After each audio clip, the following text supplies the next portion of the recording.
कदाचित ही तफावत असावी. तुम्ही सातत्यानं दोन लोकांवर टार्गेट धरलंय, एक म्हणजे सुनील तटकरे, दुसरे म्हणजे प्रफुल्ल पटेल. आता ते त्या दोघांकडे आता सत्ता नाही, पद नाही आणि दादांना घेऊन ते नाराज होते असं तुम्ही सांगितलं.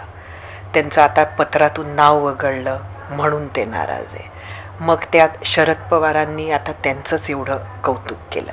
एकंदरीत ह्या दोघांना घेऊन काय घोळ आहे दोन्ही राष्ट्रवादींमध्ये? बघा, एक आपण समजून घ्या, 22 वर्षापेक्षा जास्त वर्ष हे दोघं सत्तेत आहेत. पवार साहेबांच्या मार्गदर्शनाखाली पूर्वी काम करत होते आणि दादांचं आणि प्रफुल्ल पटलांचं साहेबांबरोबर जेव्हा सगळे होते, आम्ही एकत्रित होतो, खूप पटत होतं असं नाही.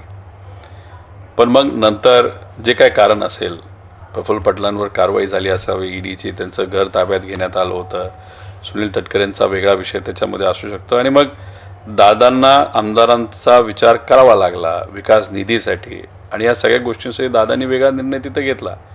पवार साहेबांनी या दोघांनी सोडलं आणि नंतर दादांच्या बाबतीत सुद्धा ते वेगळ्या पद्धतीने त्या ठिकाणी वागत होते हे क्लिअर कट बऱ्याच लोकांना तिथं माहिती आहे.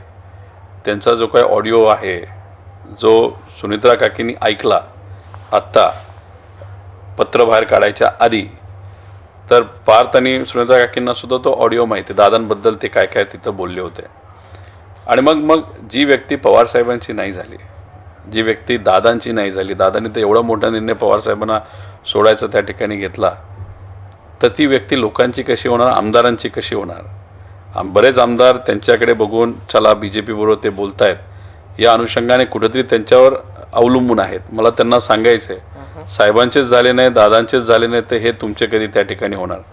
त्यामुळे पण तुम्ही जे सातत्यानं हे प्रूफ करायच्या मागे आहात असं वाटतं की ते दादांचे झाले नाही, हा जो भाग आहे ना, हे दादा असताना तुम्ही कधी बोलले नाहीत, पण दादा गेल्यानंतर आता त्याचं खरं खोटं फक्त दोन लोकांमध्येच होऊ शकतं. प्रश्न असा आहे की दादांबरोबर लोकांनी ज्यांना पाहिलं ते हेच दोघं होते, त्यामुळे का म्हणून तुम्ही म्हणताय ते लोकांनी ऐकावं, मानावं, आणि तुम्ही कशावरून त्याच दोघांना टार्गेट करताय? टार्गेट त्याच दोघांना करतोय. आता त्याचं एक उदाहरण तुम्हाला सांगतो. एक तर मी ते पत्र काही महिन्यांपूर्वी अधिवेशनाच्या वेळेस दाखवलं होतं, सह्या या दोघांच्याच होत्या.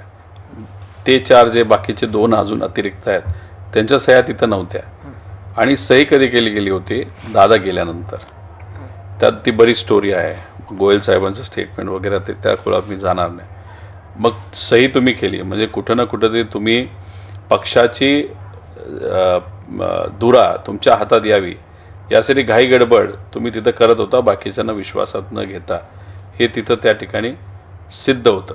त्याच्याचबरोबर दादांबरोबर आम्ही जेव्हा होतो तेव्हा दादांचं आणि या लोकांचं खूप चांगलं नाही हे आम्हाला माहीत होतं. सुनील तटकरेंचं नक्कीच चांगलं होतं, मी प्रफुल्ल पटलांचं तिथं म्हणतोय.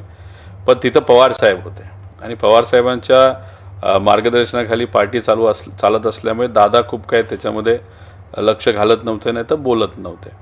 पण जेव्हा शेवट 4 महिने दादांबरोबर पिंपरी चिंचवड, पुणे, जिल्हा परिषद या प्रचारामध्ये जेव्हा मी फिरत होतो आणि दादा व्यक्त होत होते, तेव्हा ते या दोघांबद्दल जरा जास्तच व्यक्त झाले होते, खूप चांगल्या पद्धतीने नाही, नकारात्मक पद्धतीने.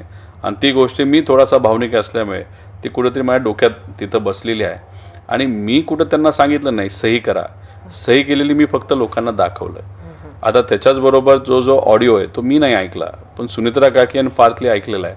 तो काय आहे हे तुम्हाला त्यांनी सांगितलं का? नाही, तो ऑडिओ कोणाकडे हे मला माहिती आहे. तो लागला तर उद्या आम्ही तो आणू शकतो बाहेर, पण त्यांनाच तुम्ही विचारा पार्थ आणि सुनित्रा काकींना ऑडिओ काय आणि काय बोललं गेलं. तुमचं शेवटचं बोलणं कधी झालं पार्थ, जय, सुनित्रा? जय बरोबर मी आधी संपर्कात होतो, पण पार्थचं ते VSR विमानामध्ये त्यांनी प्रवास केल्यानंतर मी काय बोललो नाही. आणि काकींना अधिवेशनामध्ये कदाचित मी एका ठिकाणी बोललो असेल, पण त्यानंतर मी अजून तरी काय बोललो नाही. हा दुरावा का? पक्ष वेगळा आहे पण परिवार तर एकच आहे. नाही आहे ना, परिवाराला जेव्हा अडचण असेल तेव्हा मी मदतीला तिथं असेल. तुम्ही मदतीला, मला तुमच्या मदतीवरही प्रश्न आहे. तुम्ही त्यांच्या प्रचाराला गेलात आणि तुम्ही त्यांच्या मंचावरून, म्हणजे तुम्ही त्यांच्या मदतीला गेला होतात नक्की की कशासाठी, तुम्ही त्यांच्या मंचावरून जाऊन तुम्ही भाजपावर जी टीका केली, आणि तुम्हाला माहिती आहे की त्या उभ्या आहेत, त्या भाजपच्याही उमेदवार म्हणून उभ्या आहे, भाजप बरोबर त्या सत्तेत आहेत, त्या ऑलरेडी उपमुख्यमंत्री होत्या, त्यामुळे तुम्ही त्यांची नक्की मदत करत होतात की तुम्ही त्यांना अडचणीत आणण्याचा प्रयत्न एक करत तर होता? आपण सगळ्यांनी समजून घेतलं पाहिजे, तिथं मी प्रचार सभा नाही केल्या, मी घोंगडी बैठका घेतल्या, आणि त्या घोंगडी बैठकामध्ये कुठंच मी सरकारच्या विरोधात बोललेलो नाही. मी फक्त एवढंच बोललो की दादांकडे बघा आणि मतदान इतकं करा की एक रेकॉर्ड झालं पाहिजे. 70-80 गावामध्ये मी तिथे गेलो, तिथे जाऊन कुणाच्याही विरोधात तिथं बोललो नाही, उलट दादांकडे बघून तुम्ही मतदान करा एवढंच बोललो. आणि मी सुनेत्रा काकींच्या प्रचाराला गेलो हे टेक्निकली खरं असलं तरी दादा गेल्यानंतर ती जागा जी मोकळी झाली होती त्याच्यावर जी पोटनिवडणूक लागली होती, तर त्या पोटनिवडणुकीमध्ये आपला कुठेतरी सहभाग तिथं असावा, दादांच्या कार्याकडे दादांप्रती असणारा रिस्पेक्ट म्हणून मी खरं तर तिथं गेलो होतो. राजकीय भूमिका नव्हती, ती भावनिक भूमिका होती.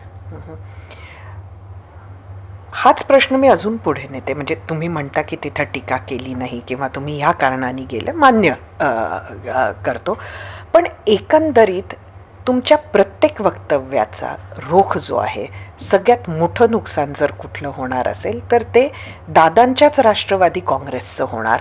अशाच पद्धतीचं तुमचं सध्याचं राजकारण सुरू आहे. नाही, आता जो कुठला पक्ष चुकीचा वागतो त्याच्या विरोधात आम्ही बोलणारच ना. आता भाजप निर्णय घेताना चुकलं, नाही तर भाजपचे नेते मोदी साहेबांनी सांगून सुद्धा विमानाने जेव्हा नाशिक